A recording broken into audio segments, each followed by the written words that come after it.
Assalamualaikum warahmatullahi wabarakatuh. Waalaikumsalam. Selamat siang, sejahtera untuk kita semuanya. Baik, pada kesempatan kali ini saya sebagai calon guru penggerak ada beberapa tugas, ya, kewajiban atau keharusan yang menjadi keharusan bagi saya untuk mendiseminasikan apa yang telah saya pelajari dari berbagai macam topik atau modul pelatihan yang ada di pendidikan guru penggerak. Ya, salah satunya terkait dengan budaya positif di sekolah. Karena pendidikan kami sudah masuk di modul 1.4 dan kami akan sedikit lagi akan menyeberang ke modul 2. Sebagai salah satu aksi nyata dari apa yang telah kami pelajari dari pendidikan guru penggerak ini, salah satu dari modul atau topik yang kita pelajari yaitu budaya positif di sekolah, dan kami akan mendiseminasikan apa-apa yang kami pelajari dari topik tersebut. Baik, sebelumnya terima kasih. Nama saya Rifko Abdullah, calon guru penggerak angkatan ke-10 Kabupaten Konawe Selatan. Dan sedikit info, kita di Kabupaten Konawe Selatan alhamdulillah itu setiap rekrutmen calon guru penggerak kita selalu ada dari Konawe Selatan, dan beberapa kali kita jadi yang terbanyak pembelajarnya di dalam pendidikan guru penggerak. Seperti kemarin angkatan 9, sekarang angkatan 10 juga tidak sedikit, ya, dan angkatan 11 ini baru mereka mau mulai pendidikan. Baik, langsung saja terkait dengan budaya positif di sekolah. Kita berbicara budaya positif, berarti kita harus paham dulu konsep kunci dari budaya positif tersebut. Yang pertama yaitu perubahan paradigma belajar. Sebelum kita memahami lebih jauh terkait budaya positif, kita harus tahu dulu konsep-konsep yang mengantar kepada budaya positif yang dimaksud, yaitu perubahan paradigma belajar. Yang kedua, disiplin positif. Untuk membuat budaya yang positif, itu lahir dari perilaku-perilaku yang positif yang dibentuk melalui disiplin-disiplin positif tersebut. Selanjutnya, motivasi perilaku manusia. Yang semuanya kita tahu bahwasanya manusia itu setiap berperilaku pasti berdasarkan motivasi atau dorongan. Yang keempat yaitu kebutuhan dasar manusia, dan semua manusia itu pasti punya kebutuhan, baik sifatnya dia mendasar, mendengar, ataupun sifatnya dia tindak lanjut. Terus posisi kontrol restitusi. Nah, ini yang mesti kita pahami bahwasanya guru itu memiliki posisi kontrol terhadap murid-muridnya. Nanti kita akan pelajari bersama. Selanjutnya, keyakinan kelas. Keyakinan kelas ini dibangun berdasarkan kesepakatan kelas. Kalau bahasa dulunya mungkin pamali biasa kita dengar peraturan kelas, ya.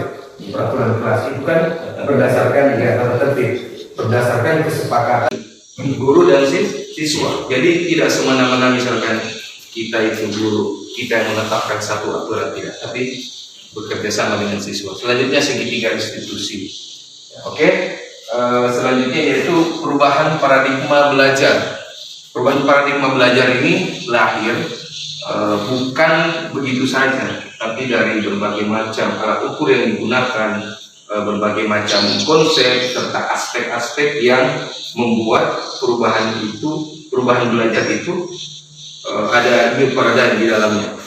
Yang pertama, dari paradigma pembelajaran berfokus pada guru menjadi fokusnya pada murid. Yang tadinya teacher center, dulu itu kan kita kalau mengajar terserah murid mau apa, intinya semuanya fokusnya sama guru. Kita yang menentukan materinya, kita yang menentukan cara menilainya, cara mengevaluasinya, dan lain sebagainya.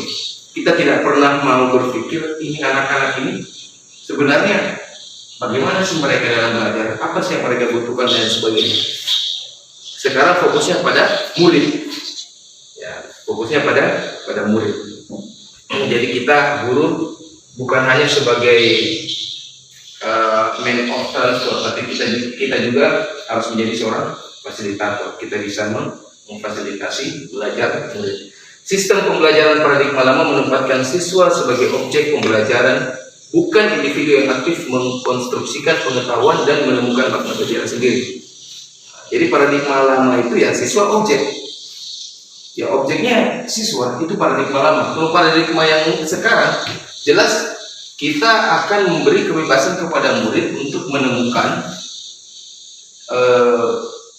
gaya belajarnya seperti apa, terus apa yang dia ingin pelajari, ya kan. Terus dengan guru-guru ya tentu harus inovatif, harus kreatif, ya.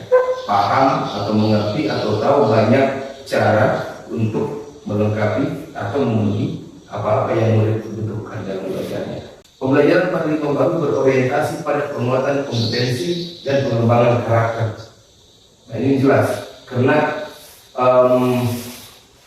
gini, ada konsep ini, kalau kita ingin menanamkan karakter sama murid, sama anak, ini menanamkan karakter pada anak, itu ada pada usia PAUD SD. Ada pada usia PAUD dan SD, itu pendidikan karakter, orientasi pendidikan yang kita ke karakter memang harus full. Karena di saat usia-usia seperti itu, anak-anak itu mulai membentuk. Jadi salah kalau kita tanamkan pendidikan karakter di bangku kuliah. Susah, kenapa? Karena sudah terbentuk. Jadi ketika usianya mereka lanjut, tinggal kita tanamkan saja pengetahuan, knowledge, kan, sains dan lain sebagainya. Dan yang terpenting, kompetensi dan karakter itu harus sesuai dengan dimensi profil pelajar Pancasila sebagaimana yang telah digaungkan, dan kita semua pasti tahu dimensi-dimensi profil Pancasila tersebut. Selanjutnya, disiplin positif. Disiplin positif adalah cara menerapkan kedisiplinan yang bertujuan untuk menumbuhkan kesadaran serta memberdayakan anak untuk mandiri. Jadi untuk menciptakan ya, atau untuk menerapkan sebuah kedisiplinan di dalam diri anak, di dalam diri murid, ya tentu melalui disiplin positif tersebut. Dengan cara apa? Kita buat mereka sadar. Jadi perilaku baik itu bukan hanya sekedar dari paksaan, tapi sejatinya karena mereka sadar bahwasanya perilaku ini itu baik, ya kan? Dan serta memberdayakan anak untuk mandiri. Jadi konsep kesadaran itu akan mengantarkan anak untuk berjiwa mandiri. Jadi tanpa diingatkan, tanpa disentuh, digertak atau diapakan, ya anak itu sadar bahwasanya ini loh perilaku yang seharusnya saya lakukan, ini loh konsekuensi jika saya tidak ikuti aturan misalkan. Yang kedua, disiplin positif dilakukan supaya anak melakukan sesuatu bukan karena ditakut-takuti dengan hukuman, ancaman, atau karena dijanjikan hadiah atau sogokan. Kalau yang kedua ini anak-anak lakukan, berarti mereka pada dasarnya belum sadar. Mereka belum sadar, saya ingin berbuat baik atau saya ingin belajar sungguh-sungguh pintar biar ujiannya bagus nilainya dan dapat hadiah. Itu salah? Bagaimana menurutnya itu salah atau benar? Dia belajar karena dia, iya, karena hanya ada sesuatu yang dikejar, bukan berdasarkan kesadaran bahwasanya belajar itu penting bagi hidupnya. Ya konsepnya begini, hadiah itu habis. Kalau hadiahnya habis, kesadaran hilang, kan lucu.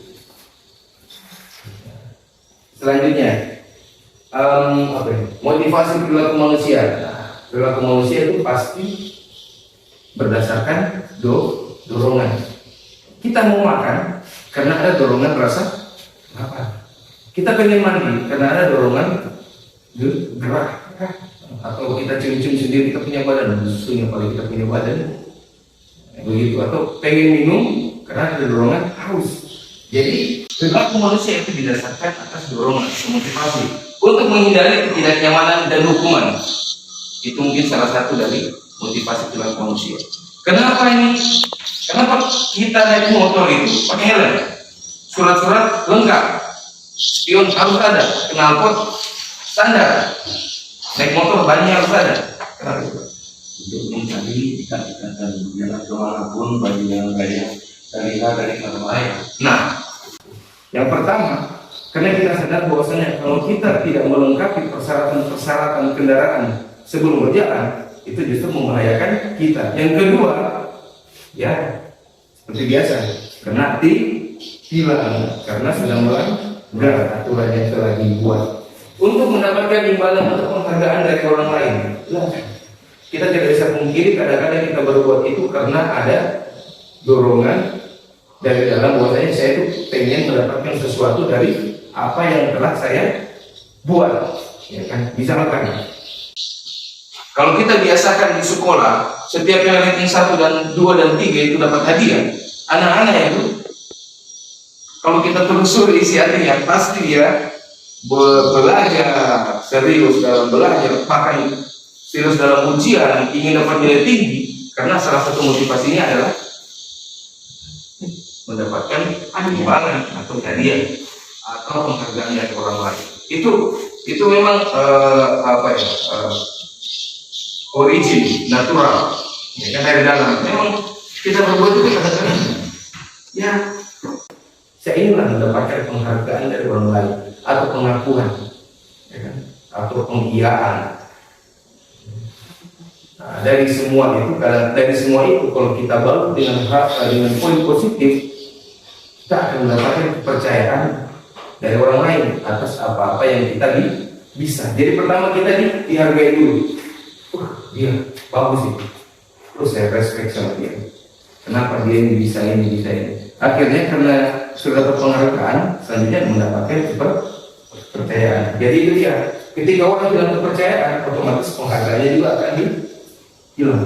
Selanjutnya untuk menjadi orang yang mereka inginkan dan menghargai diri sendiri dengan nilai-nilai yang mereka percaya. Tuh. Kalau kita sudah punya nilai dalam diri, itu yang perlu dijaga, ya kan?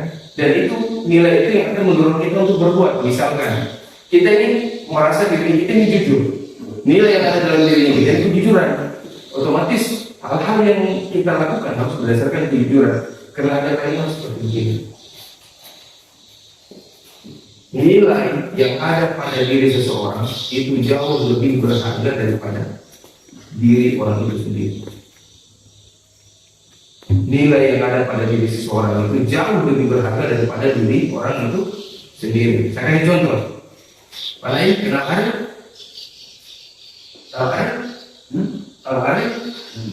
Tahu hari? Nah, hari itu siapa pada ini?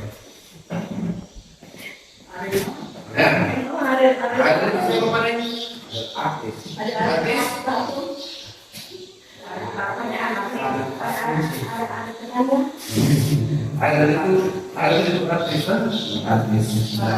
Ada itu artis. Ada itu penyanyi. Kalau dia bukan penyanyi, kira-kira kita kenal? Tidak. Berarti nilai yang ada pada dirinya itu adalah suara. Siapa yang tidak tahu Rhoma Irama? Tahu semua. Kalau dia bukan penyanyi dan raja atau pencipta lagu dan lain sebagainya, kira-kira kita kenal dia siapa? Nggak tahu dia siapa. Jadi ada nilainya di situ. Jadi begitu pun kita. Kalau kita punya nilai, orang itu akan tahu kenal kita karena nilainya kita. Tapi ingat nilai apa dulu yang membuat kita terkenal? Nilai yang baik atau nilai yang buruk? Next. Nah, kebutuhan dasar manusia. Kebutuhan dasar merupakan hal yang harus terlebih dahulu dipenuhi agar manusia dapat bertahan hidup dan melanjutkan hidupnya. Itu jelas. Kebutuhan dasar dulu. Saya pengen, misalkan saya pengen bangun rumah ya.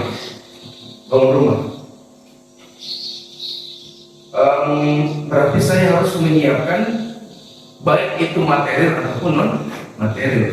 Materialnya apa? Langsung yang dari dunia. Non materialnya apa? Kekuatan, kesehatan, energi dan sebagainya. Untuk memenuhi itu, untuk menjaga itu kita harus makan dan minum. Nah itu kebutuhan dasarnya dijaga. Kalau kebutuhan dasarnya kita terjaga, otomatis kebutuhan lanjutannya itu bisa kita lakukan. Ya. Kebutuhan bertahan hidup jelas. Kita berbuat sesuatu yang untuk bertahan hidup. Misalkan kita bekerja, nyari duit, nyari nafkah, makan, minum, tidur, istirahat. Kebutuhan kasih sayang dan rasa diterima. Nah ini semua orang pengen disayang kan?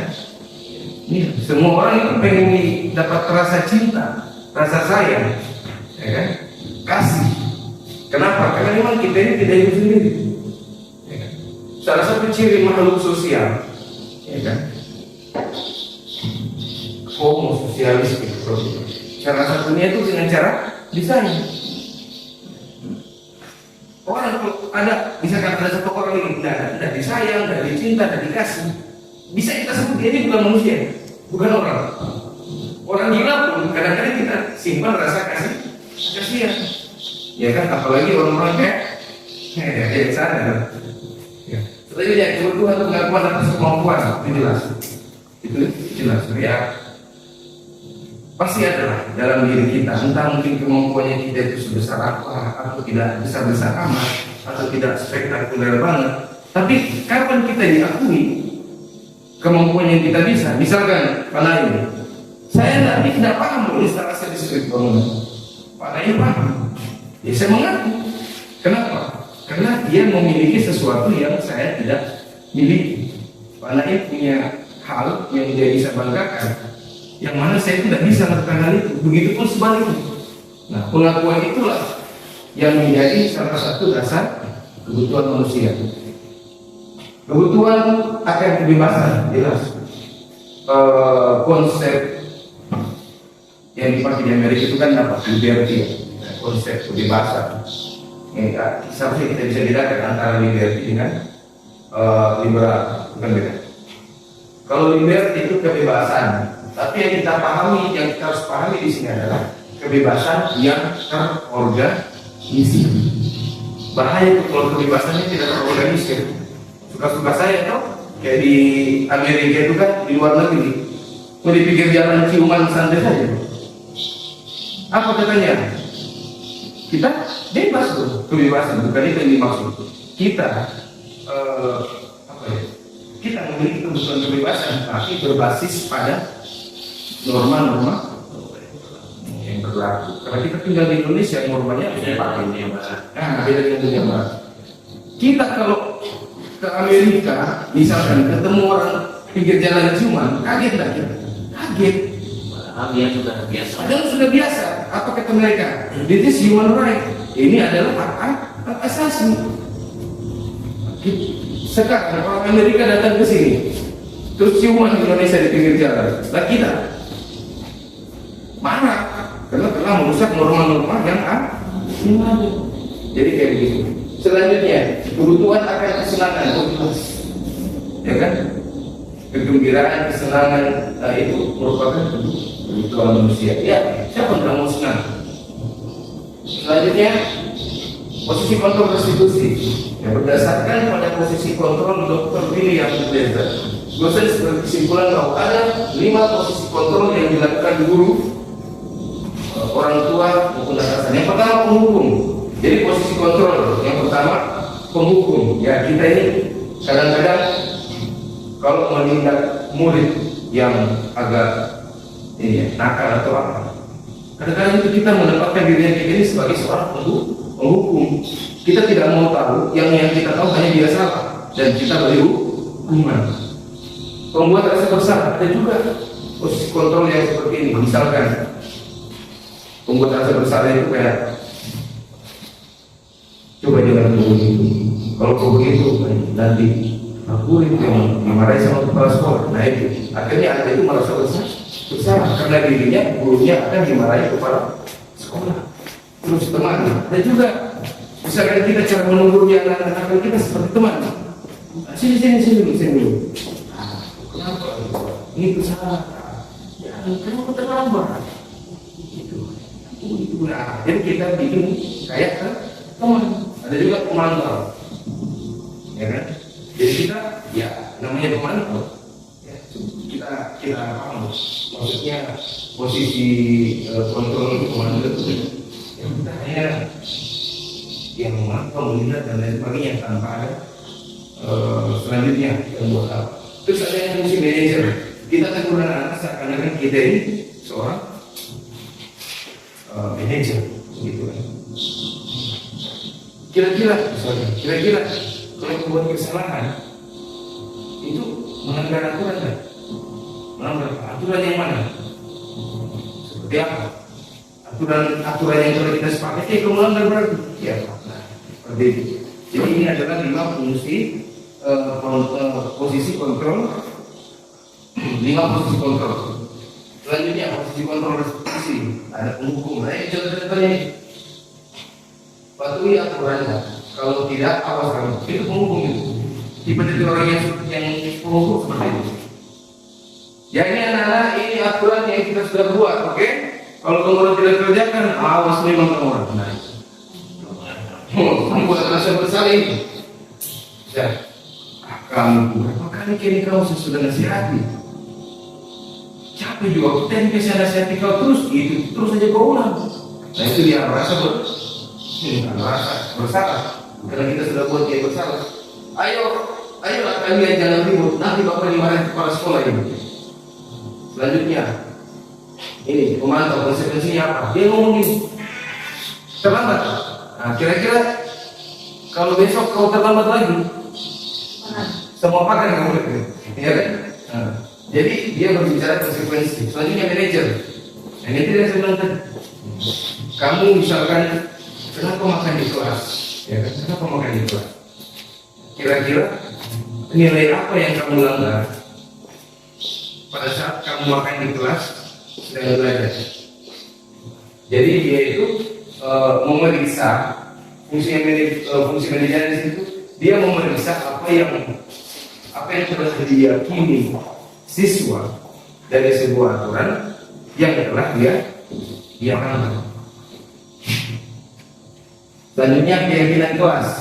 Keyakinan kelas adalah aturan atau norma yang dibuat oleh guru dan siswa bersama-sama untuk menciptakan lingkungan belajar yang kondusif. Ya.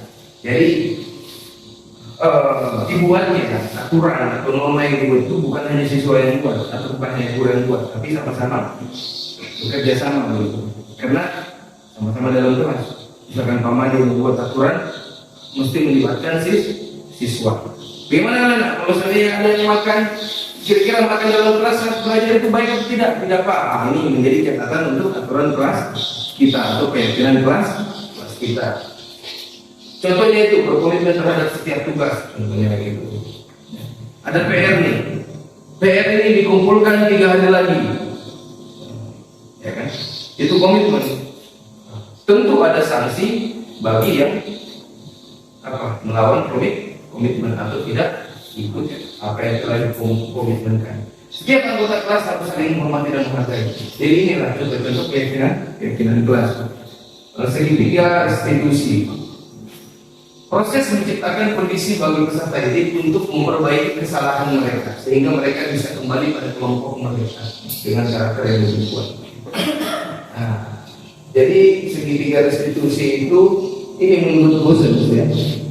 Kondisi di mana peserta didik itu memperbaiki kesalahan yang telah mereka lakukan sehingga mereka bisa kembali pada kelompok kerja.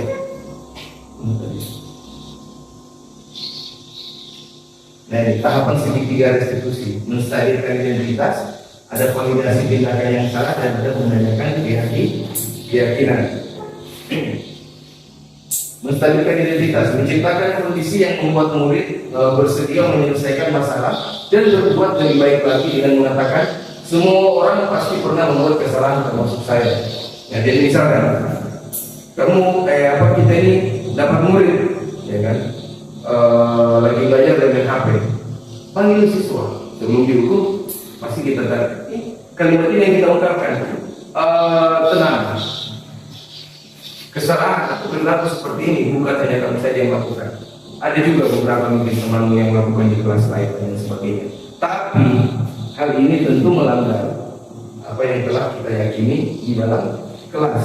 Validasi tindakan yang salah. Menurut teori kontrol, semua tindakan manusia baik atau buruk pasti memiliki maksud atau tujuan tertentu. Ketika kita menolak anak yang berbuat salah, dia akan tetap dalam masalah. Yang diperlukan adalah kita memahami alasan melakukan hal tersebut sehingga anak merasa dipahami. Jadi kalau ada anak yang salah, jangan dibiarkan. Kalau dibiarkan, perilaku yang dia lakukan itu dianggap benar. Jadi yang namanya kesalahan itu harus diperbaiki. Jika dibiarkan, maka kesalahan itu akan dianggap benar. Jadi secara filosofi itu sebenarnya perlu kita perhatikan.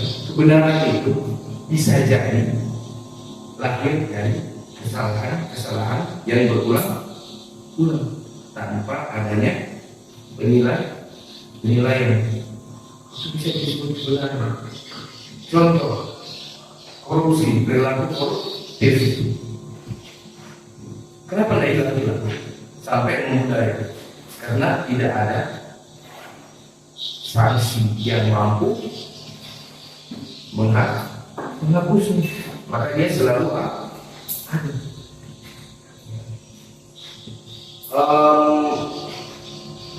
Ya ini, yang perlu diperlukan adalah memahami alasan mengapa melakukan hal tersebut sehingga anak merasa dipahami. Contohnya, anak itu tidak makan dalam kelas saat belajar. Tanya, kamu kenapa makan dalam kelas? Nah, bisa saja mungkin anaknya lapar bu, saya tidak fokus di belajar. Kenapa? Saya lupa sarapan. Kenapa tidak sarapan? Bangunnya kesiangan.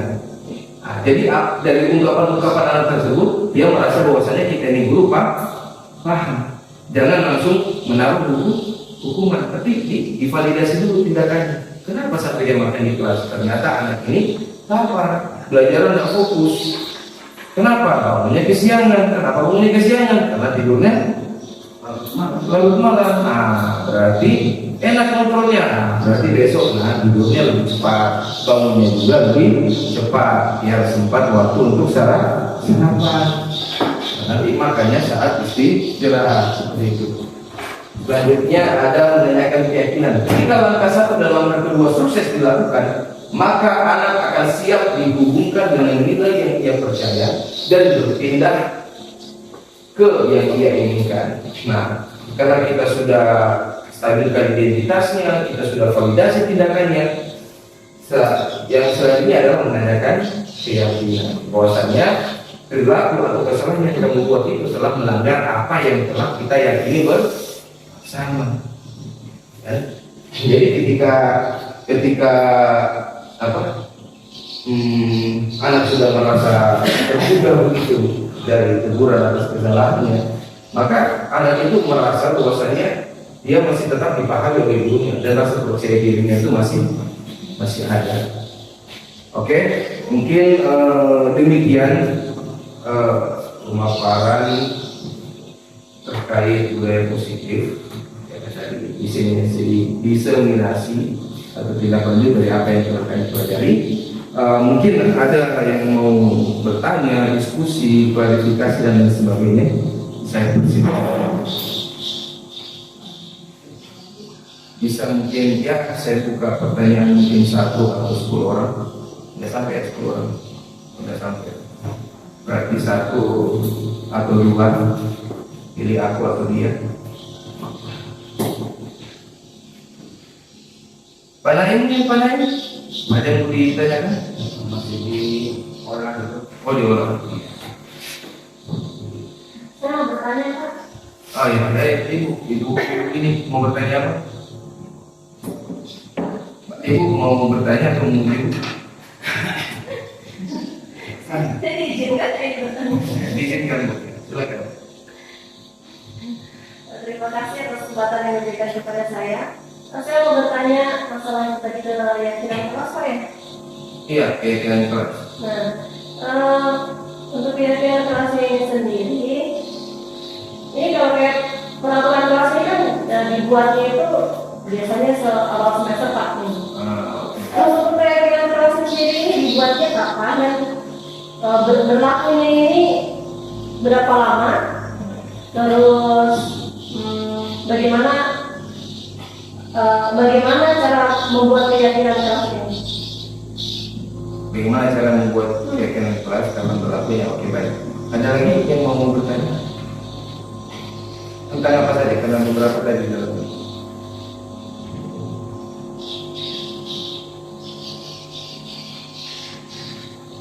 Atau saya jawab dulu ya, nanti bertanya. Nah, aturan kelas tadi ya, kenapa dibuatnya di awal semester ya? Aturan kelas itu kan biasanya dibuatnya di awal semester. Bertanya berapa lama? Ya itu tergantung dari gurunya atau dari wali kelasnya. Kayak begini. Keyakinan kelas itu lahir dari aturan atau norma-norma atau kesepakatan yang dibangun dari murid dan guru, dari para siswa dan guru yang sama-sama mendiskusikan kira-kira apa yang menjadi kesepakatan untuk kita jalankan di dalam kelas. Nah, setelah semuanya itu terjadi, otomatis semua penghuni kelas, baik gurunya maupun siswanya harus meyakini apa-apa yang telah disepakati atau aturan-aturan dan norma yang telah dibuat. Sampai kapan ini berlakunya? Ya, karena mungkin misalkan Pak Made kelas 5 SD. Ya, selama awal semester tadi kelas 5 ini berjalan sampai akhir semester. Sampai 1 tahun misalkan, 1 atau 2. Anak-anaknya mungkin dari kelas 6 terus naik yang kelas 4 naik dari kelas 5. Itu tergantung lagi apakah kita mau menggunakan keyakinan kelas yang lama atau yang baru. Tapi bagusnya yang baru karena person lama, orang-orang lama, anak-anak baru, anak-anak yang baru. Mungkin dari kepala mereka menginginkan hal-hal yang lain lagi yang tidak sama dengan tahun sebelumnya, misalkan seperti itu. Tapi sejauh ini yang namanya aturan atau norma di dalam kelas ataupun di lingkungan sekolah itu selalu sama. Iya, tidak pernah ada yang baru. Yang baru paling karena sudah dunia gadget sekarang yang mungkin kontrol memainkan HP mungkin itu yang baru. Tapi yang dulu ya kebersihannya jelas, ya kan? Itu bahkan bukan lagi aturan, tapi yang diukur lagi kesadaran, kebersihan kelas, ribut dalam kelas dan lain sebagainya. Itu kan hal yang dari dulu bahkan kita sekolah itu sudah ada aturan-aturan itu. Ya kan? Tinggal kita kemas saja dengan anak-anak. Kalau dulu kan ya itu tadi paradigma lama, kita yang bangun, anak-anak masuk kelas tinggal mengikuti. Kalau sekarang tidak, sekarang ya sama-sama dengan anak-anak bangun satu kesepakatan terkait disiplin di dalam kelas. Apa tadi lagi Bu? Ini berapa tadi? Sudah terjawab? Pembuatannya ya itu keyakinan kelas itu dibuatnya pada saat kapan saja? Pembuatan keyakinan kelas ya dibuat ya kapan saja. Kan tergantung kesepakatan antara murid dan gurunya. Tapi memang baiknya ya di awal tahun ajaran. Ya, karena kan itu misalnya contohkan di dulu ini misalkan kelas 6 SD itu. Ya ketika ada kelas 5 pas naik kelas 6 SD buat kesepakatan untuk 1 tahun mereka belajar.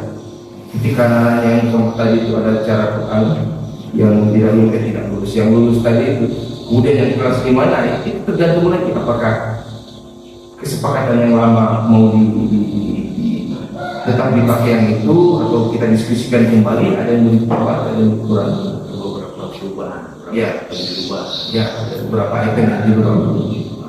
Ada lagi. Itu sama dan dalam satu sekolah tuh ada kelas 1 sampai kelas 6 tuh itu sama semua.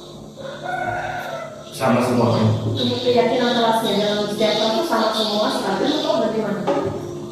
Dalam satu sekolah itu kan tergantung dari guru. Misalnya guru kelas 1 ya sekarang begini, menaruh perilaku ke anak yang kelas 1 dan anak yang kelas 6 tentu ada perbedaan. Ya. Kita tahu perilaku anak kelas 1 SD dan anak kelas 6 pasti ada perbedaan. Nah, kalau kita mengukur juga dan untuk membuat satu aturan atau norma di dalam kelas, kita harus mengukur perilaku itu juga. Jangan misalkan kita apa-apa yang ada di kelas 6 kita tuangkan juga di kelas 1. Itu pun sebaliknya.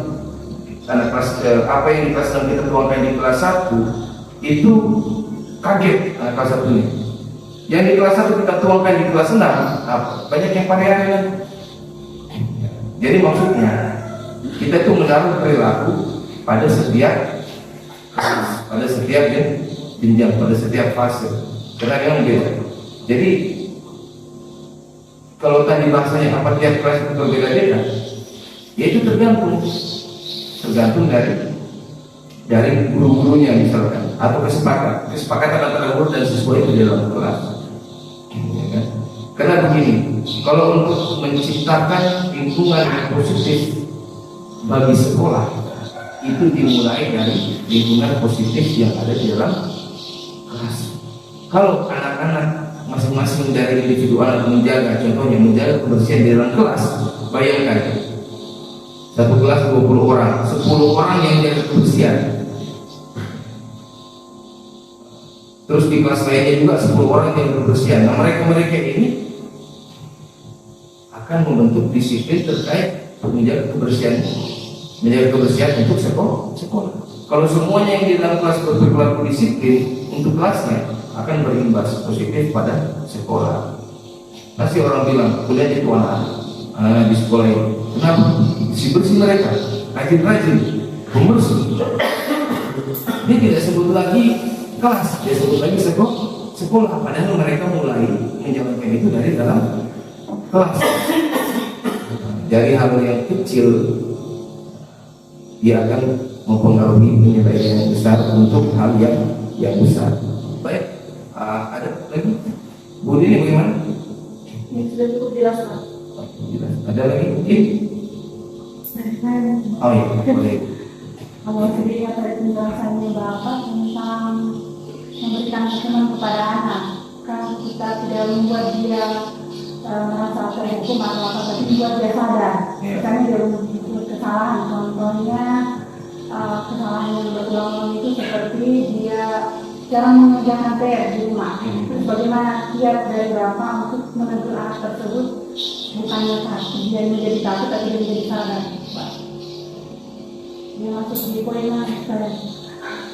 ketika dibuat PR misalkan sering melalaikan PR-nya, terus bagaimana menghukum dia supaya bukannya dia merasa terhukum atau takut tapi sadar dengan kelalaiannya dia. ya itu kan bagaimana caranya kita harus menjalankan setiap tahapan dari yang namanya segitiga restitusi ini. Nah,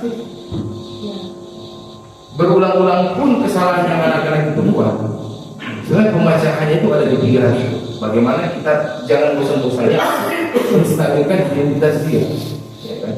Terus bagaimana juga kita memvalidasi tindakan dia yang salah dan berulang-ulang misalkan. Nah, terus jangan bosan-bosan untuk menanyakan keyakinan. Dan menanyakan keyakinan. Yang pertama karena keyakinan ini sama-sama kita buat. Masa kita langgar sendiri? Seperti itu. Nah, validasi tindakan yang salah terus divalidasi tindakan yang salah. Agar kesalahan yang berulang-ulang itu menjadi apa ya? Sebenarnya pukulan bagi dia, tapi dia sendiri yang memukul dirinya, bukan kita guru yang memukul dia, dirinya yang memukul dirinya sendiri, ya kan? Kenapa saya begini terus nih? Akhirnya gini dan lain sebagainya. Guru ini kesan capek mungkin ingatkan saya dan lain sebagainya, ya kan?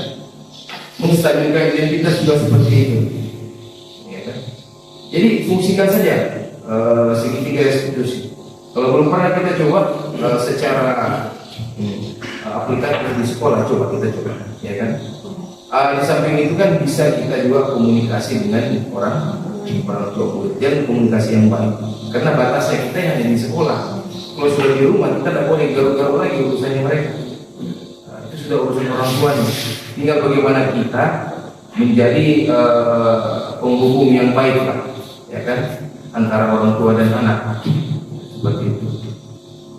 Jadi memang yang namanya kesalahannya anak-anak ya sudah begitulah. Kalau tidak salah susah juga. apalagi anak SD, wah itu bahaya kalau anak SD tidak buat kesalahan, pasti ya. Ambil nakal, ini nakal sekali. Tapi kan nakalnya anak SD ya seberapa? Yang bahaya itu nakalnya anak besar. Anak SD ya nakalnya segitu. Kita saja yang harus pintar-pintar, makanya mohon maaf, bukan bermaksud untuk menggurui atau apapun, kita di sini sharing, ya kan, sharing, karena pada dasarnya kita sama-sama pendidik, kita sama-sama guru, sama-sama pendidik. Mungkin bapak-bapak, ibu-ibu ini jauh lebih senior daripada saya di dunia pendidikan, yang paling lama menghadapi anak-anak, apalagi di fase-fase SD. Saya dulu sebelumnya itu ngajarnya SMA.